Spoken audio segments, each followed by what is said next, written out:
My name is Rowan Blythe.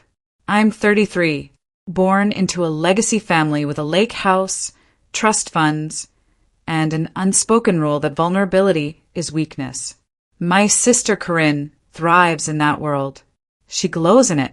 Manhattan attorney, socialite, married into money. I design water policy models that help drought-prone cities survive. They say we're both successful, but success only counts in our family if it comes with applause. Inavegotaj. Corinne? She was the applause. The house hadn't changed. Dark wood floors, oil paintings of ancestors no one remembered. The lake outside shrouded in mist like it was holding its breath. Inside, laughter bounced off the walls like we weren't all choking on it. Rowan. Finally. Mom's voice, that saccharine lilt she saved for keeping things presentable. You look healthy. Healthy. The family's favorite synonym for worn down, but not enough to start a conversation. Dinner was set like a magazine shoot. Polished silver, burgundy candles, linen napkins folded into cranes. And Corinne, seated at the head of the table across from her boss, gleamed like a centerpiece in human form. Her husband Garrett, tall and plastic perfect, topped off Elias Trent's wine glass like he was hosting royalty. Maybe he was. Elias Trent didn't speak much. He didn't need to. His eyes did all the work, calculated, controlled, razor-sharp. Power dressed in charcoal and silk. I sat at the far end, next to the window. My chair was still wobbly. No one fixed it. Of course they didn't. You still living out west? Garrett asked, mouth full of stuffing. Seattle, I replied, reaching for my water. Still working in policy. Still under the radar. Garrett chuckled like I'd made a joke. I hadn't. Corinne leaned in, voice crisp like a blade under silk. Still single, huh? I guess not everyone finds a seat at the table. My hand didn't shake. Not this time. I pulled out my phone, unlocked it, tapped once, slid it down the table. On the screen, an email header, bold, red, from Elias Trent's own firm. Termination notice, Corinne Vale, effective immediately. The table froze. Forks stopped midair. Wine halted at lips. Mom gasped. Dad stared. Corinne blinked. Once. Twice. Garrett's jaw clenched. Elias didn't move. His eyes shifted to the screen. A flick of a brow. Barely. I took a slow sip of wine. Set the glass down with a soft click. Looks like your favorite just got benched. Silence isn't always quiet. Sometimes it screams. The chandelier buzzed above us. The wind picked up outside. Distant. A crack of a branch against the siding. Or something heavier. Elias placed his glass down, perfectly aligned with his plate. He looked at Corinne, looked back at me, and just like that, the dinner turned into a goddamn war zone. You made that up, Corinne hissed, standing so fast her chair scraped the wood like a scream. I didn't flinch. Read the timestamp. Elias hadn't said a word, not a blink. His hand moved slowly, lifting his wine glass. Calm, measured, dangerous. Garrett cleared his throat, reaching for the phone like he could erase it by touch. I slid it back before he made contact. You're lucky this isn't admissible in court, he muttered. Public email domain. Screenshot with metadata. It's more than enough for everyone in this room, I said. Mom's voice cracked. Rowan, sweetheart, this is not the time. There's never a good time for truth, I said, especially in this house. Corinne pointed at me, her ring catching the light like a blade. You've always hated me. I laughed. Dry. That's not hate. That's exhaustion. Dad stood now, voice stern. Both of you enough. But it wasn't enough. Corinne turned to Elias, desperate. You can clear this up. Tell them it's nothing. I'm still. Elias finally spoke. Low. Precise. It's not nothing. And no, Corinne, you're not. Air left the room like a window had shattered. Mom gasped again. Dad sat down hard, like his knees forgot how to function. Garrett's hand found Corinne's arm, but she jerked away. "What are you doing?" she whispered to Elias. He looked past her, straight at me. "Sometimes the truth doesn't need a witness," he said. "Just timing." Corinne's voice splintered. She sent it. Rowan filed the report. "She's jealous. Bitter. You can't take her word over mine." "I didn't send a damn thing," I snapped. "Liar." "I don't have time to lie, Corinne. You made enough mess for both of us." Elias stepped forward. "Enough." He pulled a slim folder from his coat, set it gently on the table like a bomb wrapped in silk. Everyone stared. 3 months ago, the firm began investigating an internal breach. Confidential documents routed through an encrypted channel. One employee accessed data outside authorized clearance. That access was traced to your credentials, Corinne. No, I never. You didn't do it alone. Corinne staggered back a step. Garrett caught her this time. Mom wept softly. "Tell me this isn't real." Corinne was trembling. "Someone framed me." "There's one more thing," Elias added. He turned to me. "The original complaint, the one that triggered internal review, wasn't signed by you." I froze.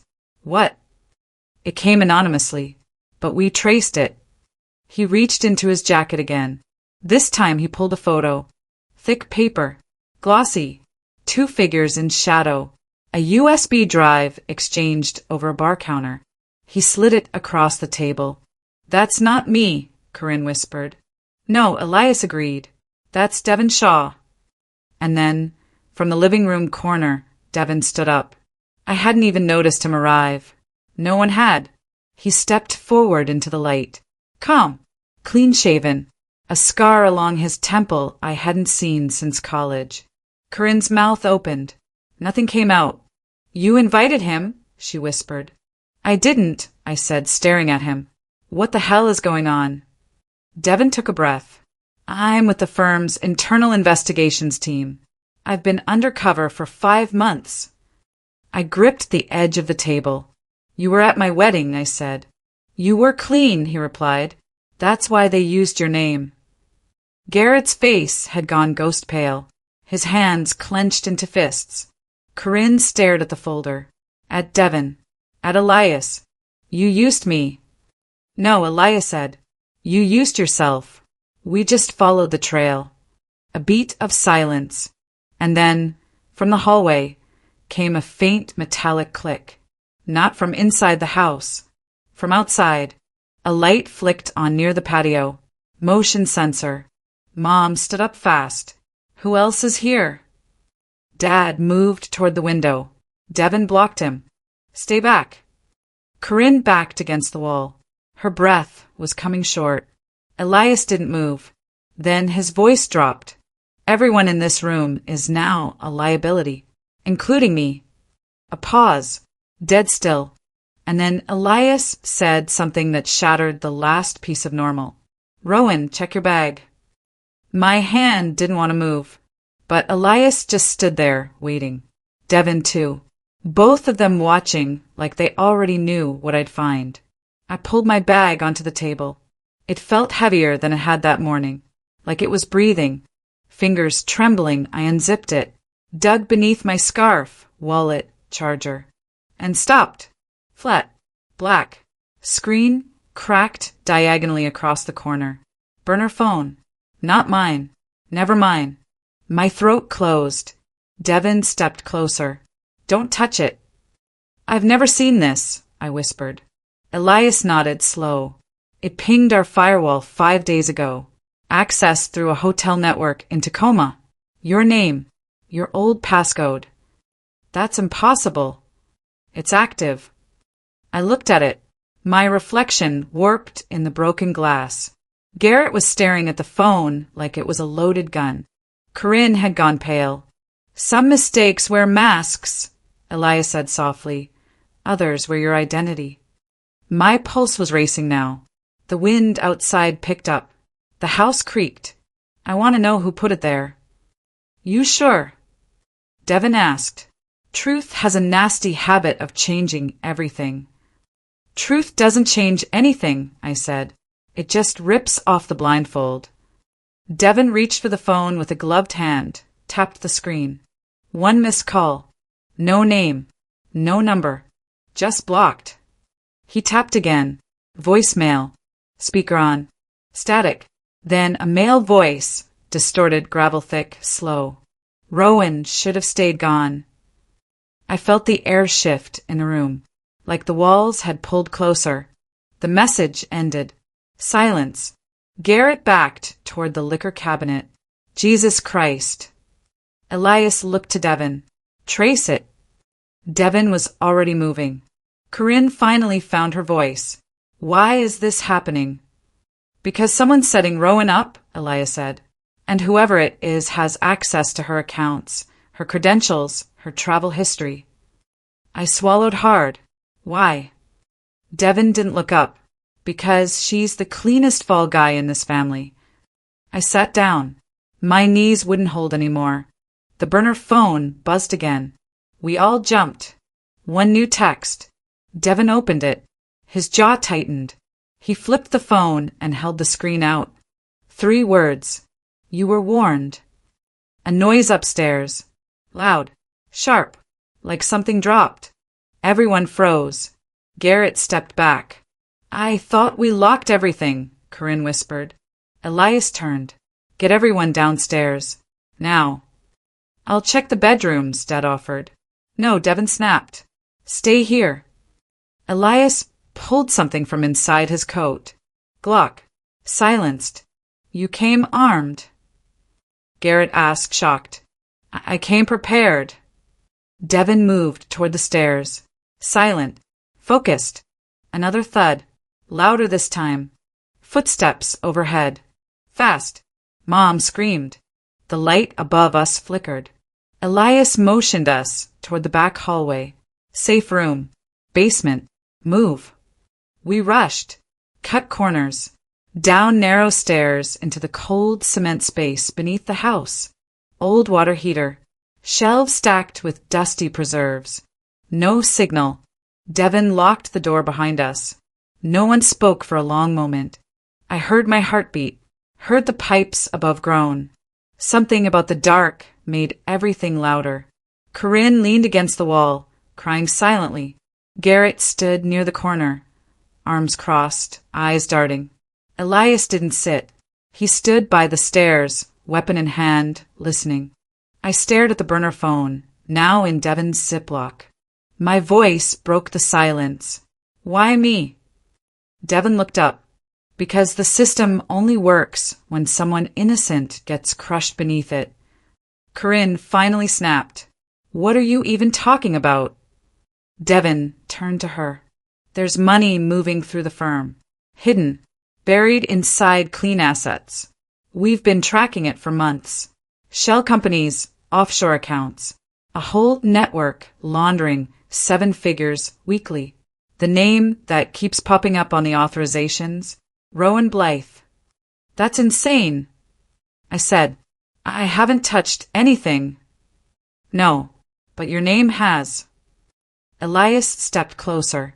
The night before the breach, someone used this house's IP to erase a firewall log and accessed a USB directory linked to a fake consultancy firm. Garrett's voice was dry. That could have been anyone. Elias looked at him. Could it? Silence. Then another sound. Not from inside. From the front yard. A spotlight flicked on. Motion sensor.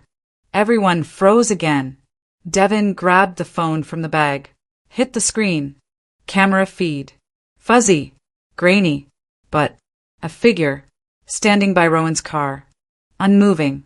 Face hidden beneath a black hoodie. Just standing. Watching. Not knocking. Not trying the door. Just watching the house. Elias stepped back, eyes hard. We're not alone tonight. The motion light buzzed. We all watched the grainy feed in silence. The figure didn't move. Just stood. Face hidden. Still as death. Could be a bluff, Garrett said. Voice tight. No, Elias muttered. That's a message. Devin slid his sidearm from under his jacket. We're not waiting. He killed the feed. Looked at me. We're moving. Now. But where? Mom asked, trembling. Elias turned to her. Someplace they don't expect you. Dad spoke for the first time in a while. The cottage. On the East Ridge. It's got an old backup generator. Barely any signal. Perfect, Devin said. You all go. Rowan stays with me. What? Corinne said, stepping forward. Why her? Because she's the target, Elias said. No, I said flatly. Because someone still thinks I don't know what I'm holding. I looked straight at Garrett. He didn't flinch, but his jaw twitched. We moved fast, out through the storm door, gravel under boots, wind biting, wet leaves slick beneath us. The air smelled like cedar, gasoline, and panic. Devin and I peeled off from the group, halfway up the hill. The rest continued east, headlamps flickering like distant stars swallowed by trees. Where are we going? I asked. Devin didn't stop walking. Someplace with answers. We hit the detached garage. Inside, he opened a steel cabinet, pulled a black case. Ever shoot? Only clay pigeons. He popped the lid. Small SIG compact. Loaded. You're not aiming at pigeons tonight. I took it. Breath held. It was heavier than I remembered. Fear keeps us alive, Devin said, but so does aim. We left the garage. Through the trees. Behind the house. No lights now. Just shadows stretching like knives. The figure was gone. Devin checked the feed again. Still offline. This was planned, he muttered. Someone jammed the signal. We moved to the study. Warm. Fire still dying in the hearth. Smelled like dust and whiskey. Devin locked the door behind us. I crossed to the old desk. Flicked on the banker's lamp. Drawers. Files. An envelope with my name on it. Not handwritten. Printed. Block type. Like a ransom note from a movie. I opened it. Inside, a flash drive and a single sheet of paper. Routing numbers. Password strings. One of them, my old student loan login. This isn't just money, I said. It's identity laundering. Devin frowned. And that password if it's tied to an institution. AMC Bank, I cut in. It's private. Mid-tier. But Garrett used to be a client rep there before he went independent. Devin cursed. AMC flagged us 6 weeks ago. Unusual transfers. Fake LLCs. Someone's been moving money through customer portfolios using ex-employee access codes. Garrett, I whispered. Cut scene. My mind flashes to Thanksgiving morning. Garrett in the kitchen, checking his phone, turning the screen when I walked in. Privacy is protection, he joked. But now it felt like a warning. I need to call Nolan, Devin said. He's lead on AMC's fraud division. He dialed. Fast. Then froze. Line dead. He looked at me. They're burning signals. I opened the laptop from the desk. Logged in. An alert popped up. Unauthorized login attempt.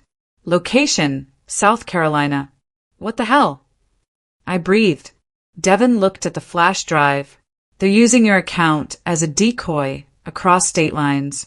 They want it to look like you're on the run. Creating federal movement, I said, making it harder to track the real money.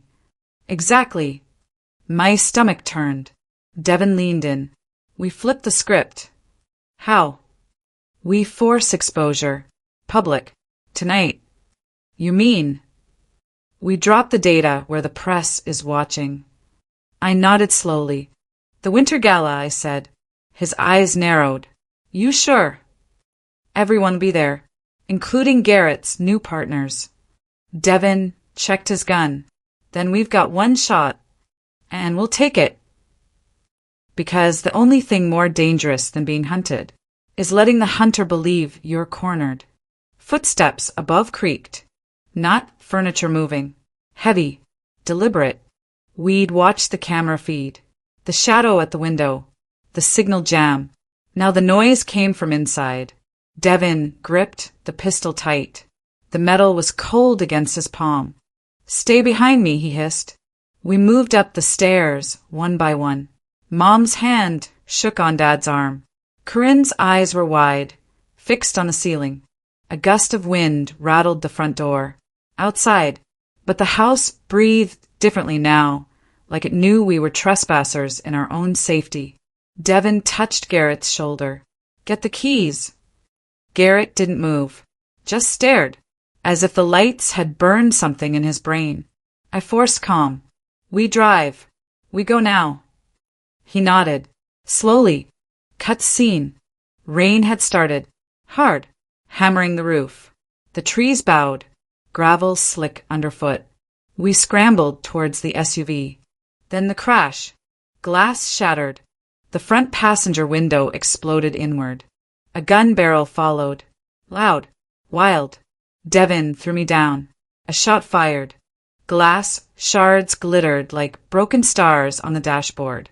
"Down!" Devin shouted. I landed on the floor, heart hammering.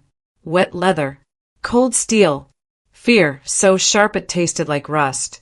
Garrett cursed, scrambling behind the wheel. The engine roared. Tires spun. We fishtailed out of the driveway. Rain lashed the windshield.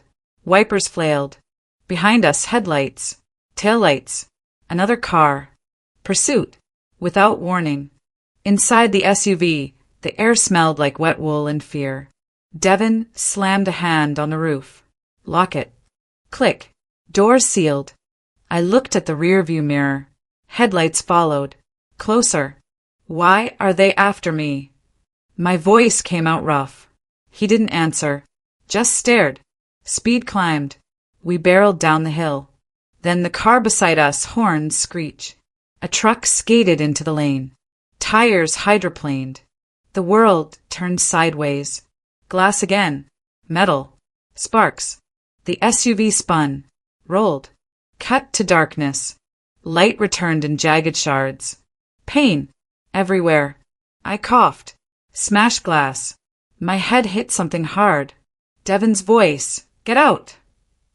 I unbuckled. Crawled. Rain pounded my face. Cold. Sharp. I saw Garrett's car. Crashed halfway into an embankment. Flames creeping under the hood. Devin stood next to me. Mud up to his knees. Gun raised. He said, "Run." I ran. Into the trees. Branches whipped. The night swallowed me. Rain masked footsteps.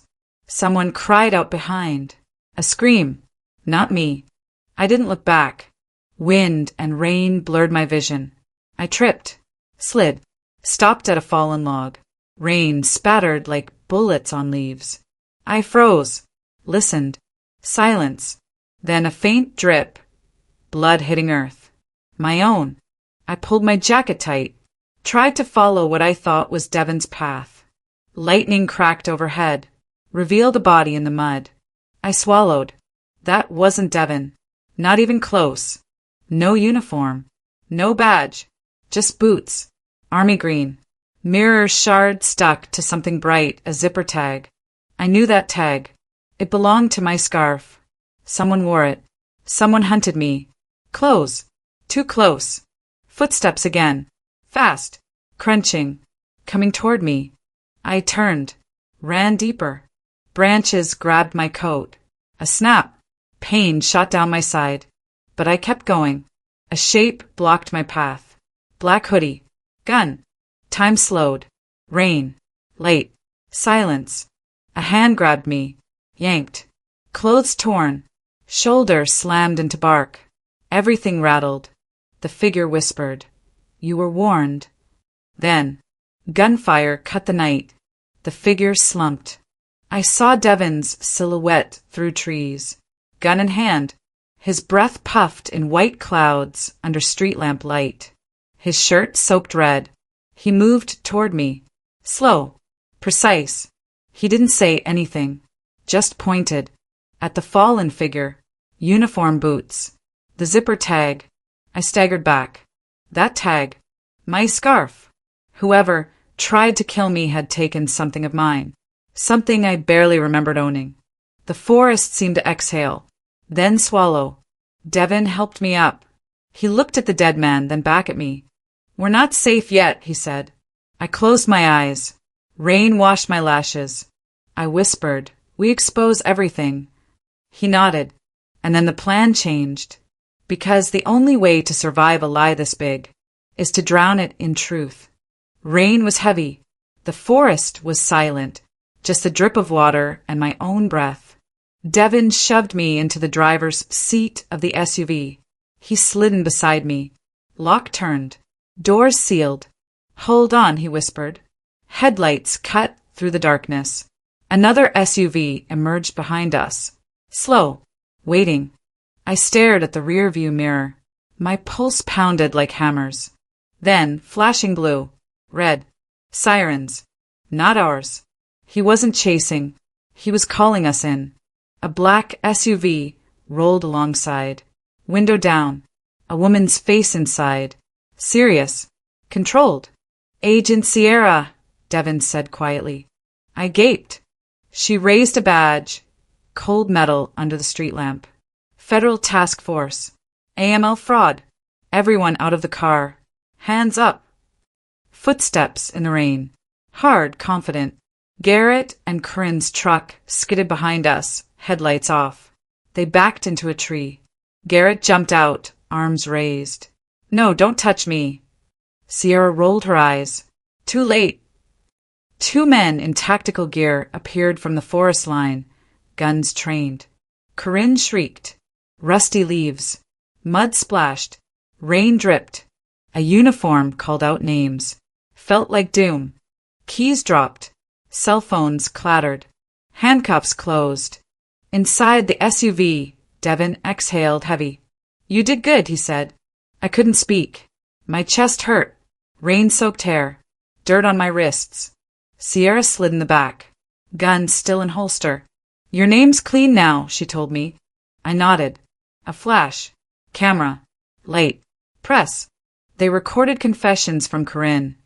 Voice trembling, admitting she set me up. They linked Garrett to shell companies, to money trails, to payments under my name. Evidence airtight. Their empire died tonight. I walked under a street lamp afterward. Rain easing. Asphalt glistening. Devin watched from the SUV. Engine off. "Want a ride home?" he asked.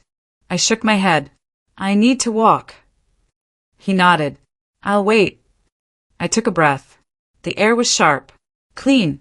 The lake house lay just beyond the guardrail. I followed the path. Lights on. Police vans. Reporters setting up. Helicopter hum overhead. I kept walking. Behind me, sirens. Lights. Chaos. I didn't look back. Dawn came slow. Pale. Week-old newspapers at my feet. Headline: Vale family empire crumbles, fraud ring exposed. I stood by the shore. Water calm. Mist rising. A memory flickered. Corinne at the dinner table. Her ring shimmering, voice bitter. Then me, phone in hand, calm. "Truth doesn't need an audience," I whispered. I lifted the USB drive, the one used as bait, over the water. Dropped it. It hit the lake with a soft splash. Gone. No turning back. No erasing what happened. I thought of a quote once. "When the night is darkest, the light of justice shines brightest." It felt real now. Maybe we don't get the choice to avoid shadows, but we get to decide whether we walk through them. I touched my hand. It still shook, but not with fear, with something else. Clarity. Strength. I turned away from the lake. Rain had stopped. Dawn's gold touched the horizon. The road ahead was empty. Free. And for the first time I felt like I belonged. Not in the gilded halls of my childhood, but in a world where truth matters. I walked toward it.